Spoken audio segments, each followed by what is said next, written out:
Here's a little trick I do. So this fender has many curves on it. They call it a compound curve, call it whatever you want. But someone had, instead of putting the gas door where the old gas was, they put it down low, which is too low to fill the gas tank with. So rather than filling that hole again and then opening that hole back up again, this whole panel was just warped to death and full of body filler. As you can see, it's actually pretty thick. Looks like they did the old cave and pave technique.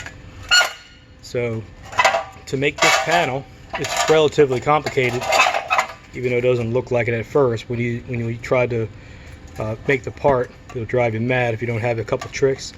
And one of the things I do is this. So of course I made a template. I laid the cardboard down on the fender, nice and tight, until it sort of wraps effortlessly around the fender, just sort of like water just sort of lays on there. And then when I feel like that's as good as I can get it, I'll cut that out of steel and I'll start shaping my piece. This is 18 gauge, which is heavy, but it's about the same thickness as the stock steel, but it is difficult to work, especially up high, up in here. It can be difficult. So what I do is I cleco the panel down on top of the fender, on top of the damaged area, and then once I have my part fitting just right on the fender,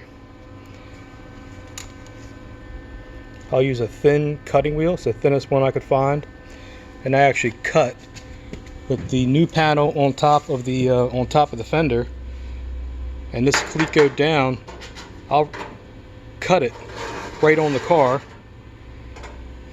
as neatly as I can, and then I'll push the top piece down to match the fender so it's flush. And the beauty of this is, with that gap in here from the cut wheel, your weld's going to go in there, and then when you sand it flat, the weld's still going to be, you'll still have 100% penetration there.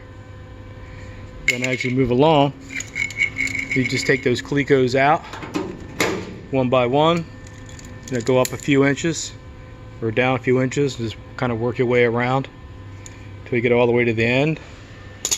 And this is what I got left. This kind of fell out the bottom of the fender. See, that thing was a mess. But this is the shape of the new part, and the new part fits exactly over top of this. So now the only thing left is to go back and stitch up all my edges. I'll hammer and dolly and clean up and keep it cool as I go, then fill in my cleco holes, and then we'll have a nice smooth clean fender repair.